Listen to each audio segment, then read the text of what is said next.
about Chaldean yesterday. Are you the same with Mawj?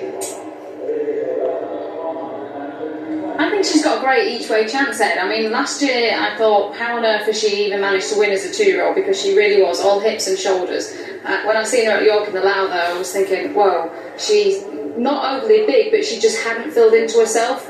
She's bred to get better as she gets older, and now that I've got a good look at her down at the start, Oisin's in the saddle, she's lovely and relaxed, and she's now got plenty of experience under her belt over out in Dubai, had plenty of sunshine on her, so obviously she looks absolutely great in her coat, but she's really filled into herself. She looks a lot more stronger now. Hopefully she won't mind the ground. Obviously she didn't mind the soft ground over in Dubai. It's very much different today. It's quite holding and quite tacky. That's in front of us, just getting a little bit warm there, isn't it? David Egan there on board. Olivia Moralda just getting a little bit warm down at the start. I tell you who I thought looked really well was Queen Meat, Kevin Ryan's filling. Wow, what a fantastic run he got yesterday, high roll. And just if you just look to the left of me here, we've got Sean Levy on Power Dress, who I thought looks particularly well. She looks fit because she's already had a run. Her form has actually worked out okay, hasn't it, with High Royal, who finished behind her, finishing second yesterday in the 2,000 Guineas. So that's not bad form, is it, coming into this? Tahiyra is just walking there in number 20. We can just turn on her, Damien, as she just walks behind us. I know she's probably not as forward in her coat as what you would probably want, but I don't think she looks bad at all, to be honest with you. There's plenty of shine there. She looks plenty fit enough.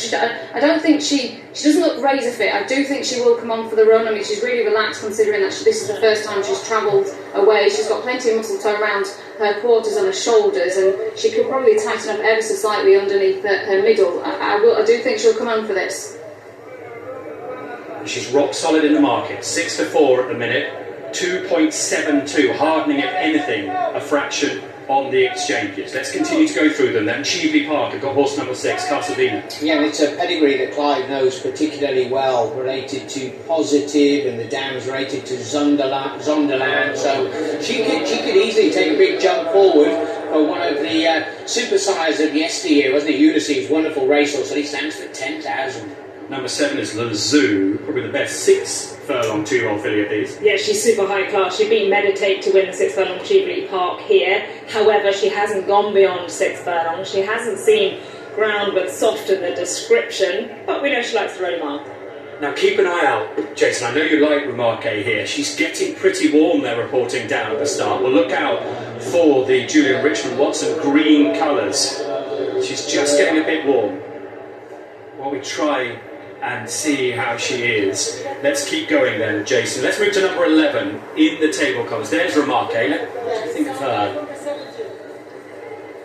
Just a little bit warm. She's okay. Yeah, she's fine at the moment. It's considerably warmer today than it was yesterday. One of them, I've got a touch one. Meditate. She looked tremendous in the prelims, Ed.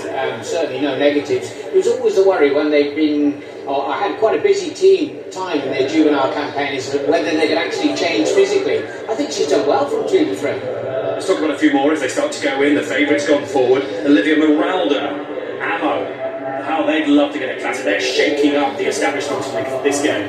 Yeah, they sure are, and they've also got Mama's Girl here. Olivia Moralda's got some decent form. She was second to Meditate in the debutante, and she looked fine in the program. Do you like Mama's Girl? Well, what about her? What a huge opportunity for Kevin Stott. You mentioned Amma, Kia, all the squad. They'll be thrilled here, won't they? They'll be thinking, look, we were very good in the trial. Comes from a team who know all about Richard Hannon, all about winning classics and winning this particular race as well. So will she be produced with that late thrust again? So 6-4 Tahiyra still. This would be quite something for Dermot Weld, wouldn't it, Francesca? He's won classics galore. He's won a leg of the American Triple Crown, a couple of Melbourne Cups, big races in 4 continents. And this is only his second runner in a British 1,000 Guineas. Yes, and it's not historically been a race that he's targeted. I'm sure the owners would really like to be winning this, and with a filly of such high quality, winning the Moyware, running away with it fairly, beating Meditate last year, it's difficult to avoid coming to what's generally considered the best of the Guineas, better than the Irish Guineas and the French Guineas. I might be a little bit biased, but still, it's a deep field, and if you can put this on your CV, it's a big plus. Final thoughts, Jason? Jockey's suggesting that it's quite tough work out there today. You know, the ground, after we've had this warmth from all the wet weather yesterday, just holding a little. But the girls, on the whole, looking spectacular in the sunshine. Tahiyra 6-4, Meditate much more solid at 5-1, Dream of Love at 17-2 with Remarque, Mawj is a 9-1 chance. We're set then for the second classic of the season in the company of Richard Hollis. Dance in the Grass in stall 16 with the blindfold on, electing to go in last. A couple of handlers just keeping an eye on one of the runners as blankets were loose, I think, in stall 16, but where Dance in the Grass is going to go. It's Mawj and maybe alongside. Look at the dolphin handler there, you can see. Dance in the Grass. We'd like her to go forward. Will they stay in one group? 20 of them all loaded across the Robbie Mile for the Kipco 1000 guineas, and they're off and racing.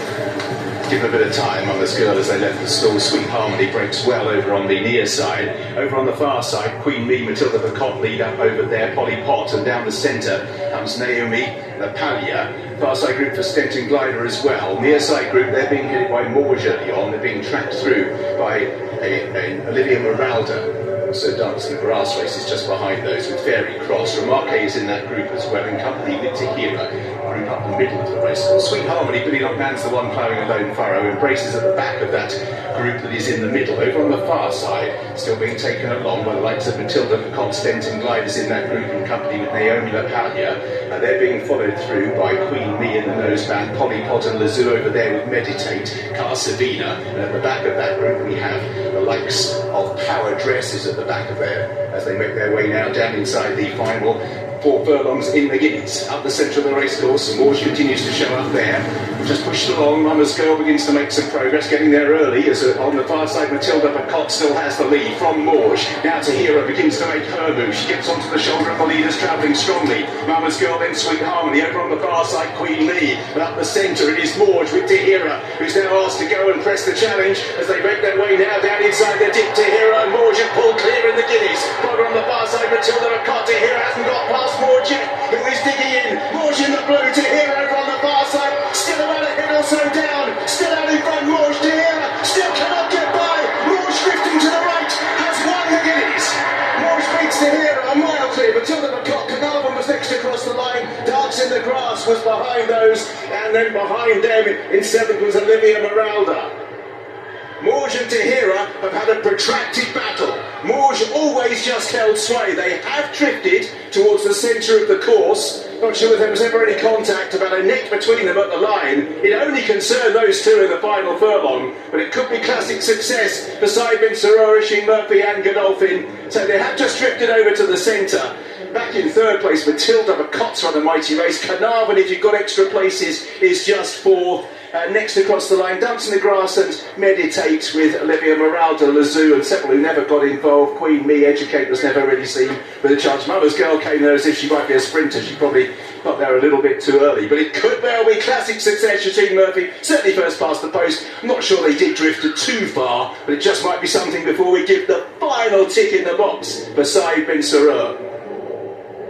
A second classic for Oisin Murphy after everything he's been through. For Saib bin Siror, back in the big time. He wins this race for a 3rd time. Cape Verde and Katsia in a race that turned into a 2-way go. They're miles clear of the rest, Jason. The head-on will be interesting. Yeah, the pair of them drawn 15 and 17. Yeah, they did come close together. There was a slight rub of shoulders. I have no idea whether Chris will tell us if the eventual favourite was somewhat slowly away from the gates, didn't quite jump on terms with them. It sounded like that from Richard's commentary. She was a bit slower away, but my goodness, that was a good horse race. These two pulling clear, head to head, doing battle in the final furlong. Both of them, 1 minute it was going to be Mawj's race, the next it was Tahira's, then Mawj, then Tahiyra, and just on the line, Mawj was able to dominate in the hands of Oisin Murphy, who looks pretty emotional. Yeah, they were close to each other and a bit of intimidation. She was going away again at the line, wasn't she? Are you concerned, Stuart Apollo? No, I think she'll be fine.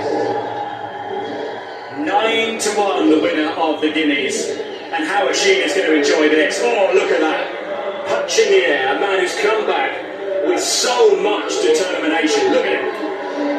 He's going to enjoy this. I mean, he just loves being a jockey. He's an amazing horseman. He's an amazing student of form, of pedigrees, of the whole business itself. He had, 18 months off? That's a long time for a previous champion jockey. He loves doing what he does best, and he's come back with such a determination to prove himself. And to get on board a good filly in 1,000 guineas is the first step, and then to win it is a really good step back to his best. The horse that won the Duchess of Cambridge last season has done what Attraction did in 2004. Come on and won a 1,000 guineas for Saeed bin Saror, who has to watch Charlie Appleby win big race after big race. He has done it, and likewise back in the big time, Ollie, the jockey. Yeah, plenty to get over the sheet here. Firstly, let's talk through the race and the closing stages. Really tough from your filly. Did you drift across? I didn't know he was drifting very much. She's a champion, and thanks very much to Saeed and His Highness Sheikh Mohammed for giving me the opportunity. It's massive. These Group 1s are what it's all about. Kipco 1,000 guineas, very, very special. She showed some attitude there.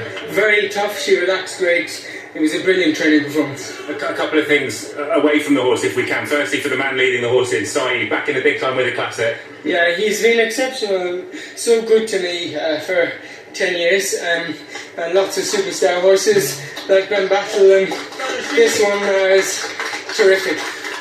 And it's been much documented what you've been through personally. You've come back seemingly more determined than ever. How special does it feel to be about to be walking into a Classic winning enclosure again? Nothing better. I was second in the race yesterday, and to win it is unbelievable. Thank you to the trainer and his staff. They did all the hard work. Well done, Oisin. Thank you. Thanks very much.